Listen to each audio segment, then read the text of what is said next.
Hello बच्चों, इस प्रीता पहचान क्लासेस में मैं फिर से आपका स्वागत करती हूँ। आपका हार्दिक अभिनंदन करती हूँ।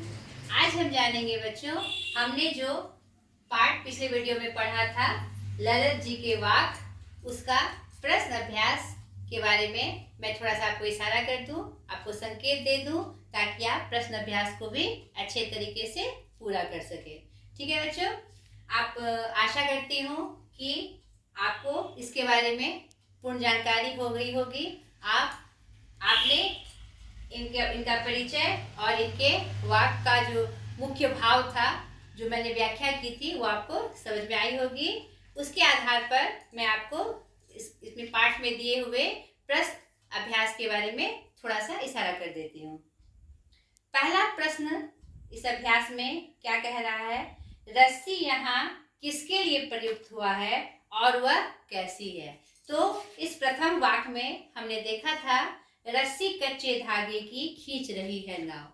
यहाँ रस्सी शब्द किसके लिए प्रयुक्त हुआ है? सांसों के लिए नहीं, यानी कि जिंदगी रूपी जो नाव है और वह जो कौन खींच रहा है, जो सांस है, जो हमारी जिंदगी की जो सांस चल रही है, उसकी डोर कैसी है? कच्ची है। यानी कि इस प्रश्न के उत्तर में आपको क्या लिखना है? रस्सी शब्द यहाँ हमारे सांसों के लिए प्रयोग की गई है और वह कैसी है? वह कच्ची है। कच्ची यानी कमजोर है, बहुत कमजोर है।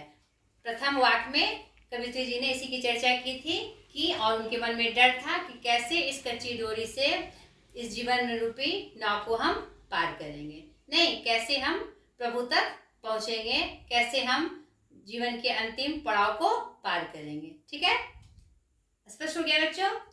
दूसरा प्रश्न कह रहा है कवित्री द्वारा मुक्ति के लिए किए जाने वाले प्रयास व्यर्थ क्यों हो रहे हैं?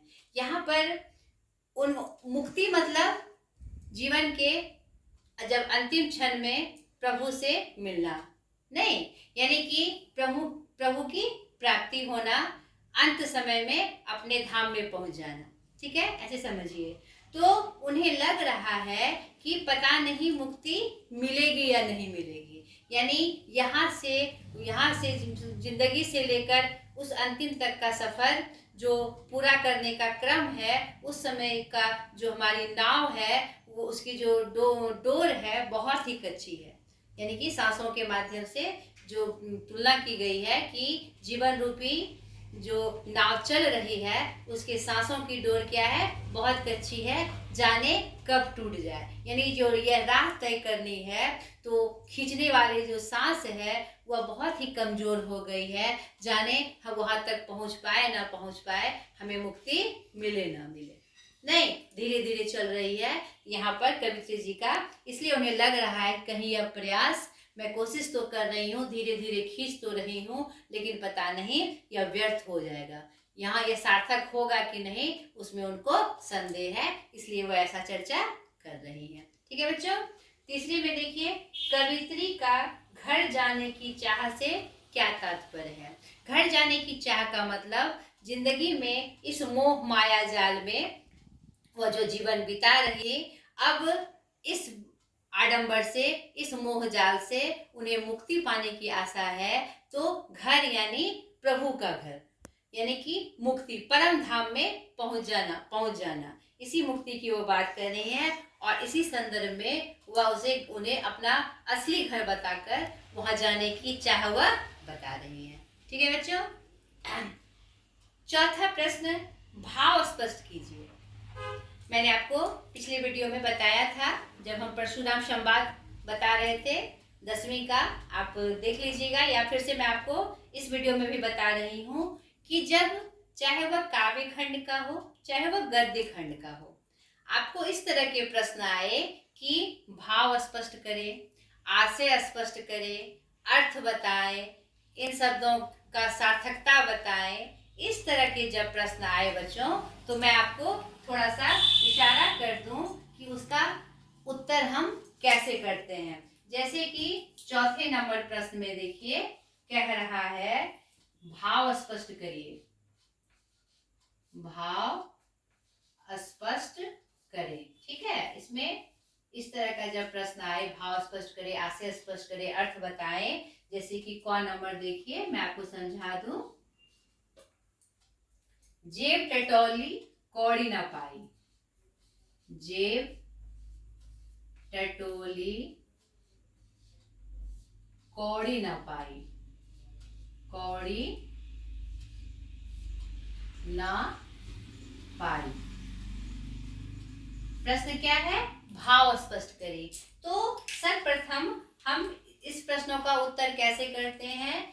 हम पहले पाठ का परिचय देते हैं, फिर उनके कवि का परिचय देते हैं, उसके बाद यह किस संदर्भ में यह पंक्ति आई है, कहाँ से आई है, हम उसका परिचय देते हैं, फिर उसके भावों को बताते हैं। ये क्रम याद रखिएगा बच्चों। यानी क्या?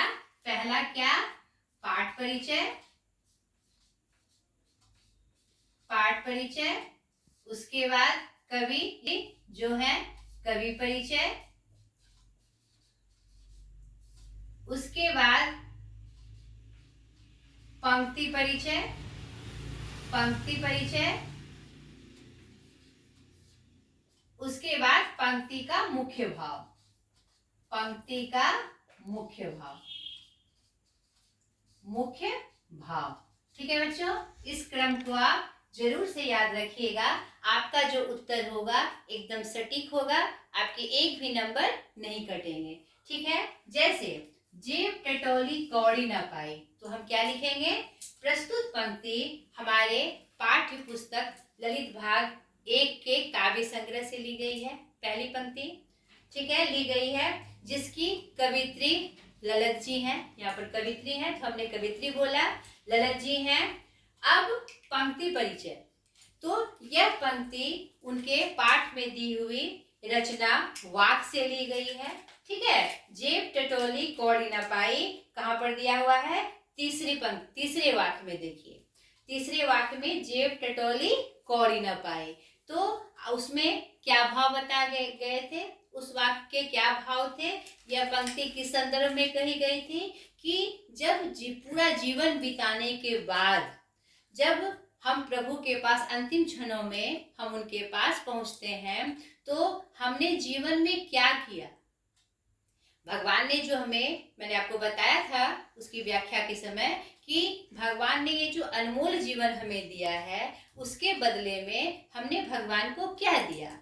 पूरा जीवन हमने बिता दिया और अंत में हमने उनको उसके बदले में क्या दिया?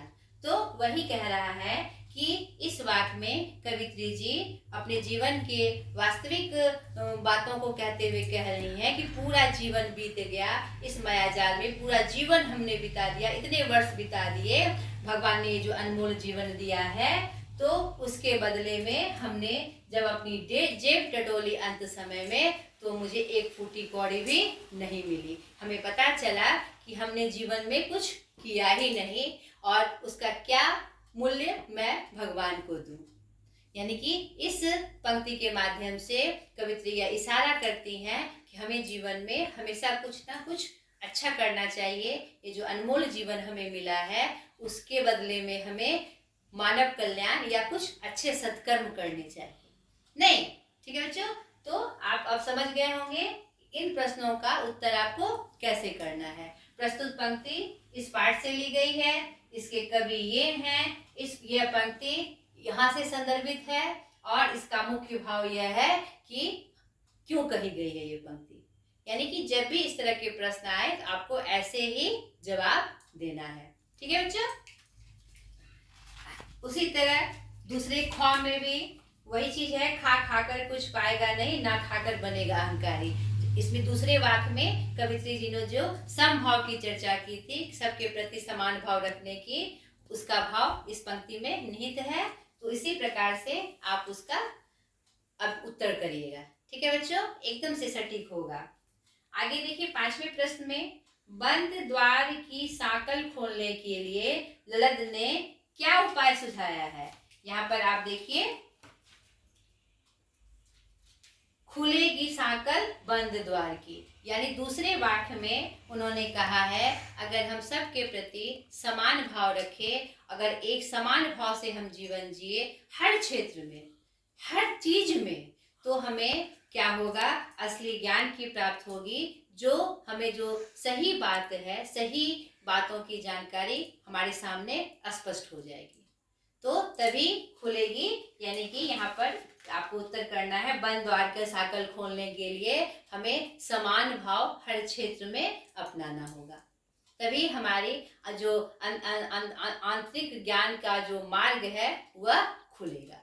ठीक है बच्चों, नेक्स्ट देखिए, ईश्वर प्राप्ति के लिए बहुत से साधक हठयोग जैसी कठिन साधना भी करते हैं, लेकिन उससे भी लक्ष्य प्राप्ति नहीं होती। यह भाव किन पंक्तियों में व्यक्त हुआ है? यह भाव इनके चौथे वाक्य में व्यक्त हुआ है कि थल थल में बसता है शिव, भेद ना कर क्या हिंदू मुसलमान। यानी कि हम उनकी प्राप्ति के लिए ज्ञान पे ज्ञान का अर्जन करते हैं, हठ योग करते हैं, बड़ी बड़ी तपस्या करते हैं, बड़े बड़े तीर्थ में घूमते हैं, लेकिन असली ज्ञानी तभी हैं जब उनके सही भेद को हम पहचान सके कि ईश्वर एक है, वही एक है और वही सर्वशक्तिमान है। ठीक है, ऐसे करके परिचय देते हुए आपको इसका उत्तर करना है।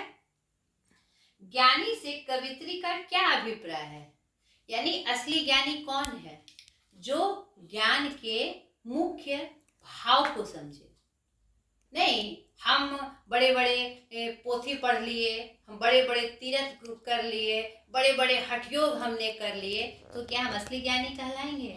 हमने ये सारे कर्म तो कर लिए, लेकिन जो हमारा जो मानवीय मूल्य है, नैतिक जो मूल्य हैं, हमने उनका पालन ही नहीं किया, तो हम सच्चे ज्ञानी कैसे हुए?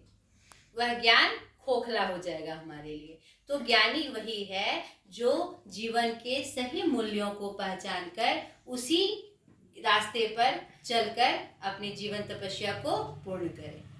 ठीक है बच्चों, तो इस संदर्भ में आपको इस पंक्ति की व्याख्या करनी है कि असली ज्ञानी कौन है। यानी पंक्ति के माध्यम के असली ज्ञानी कौन है? जो भेदभाव नहीं रखता, भगवान को अलग अलग भेदों में नहीं बांटता और उस भेद में बांटकर अपने आप को श्रेष्ठ साबित नहीं करता।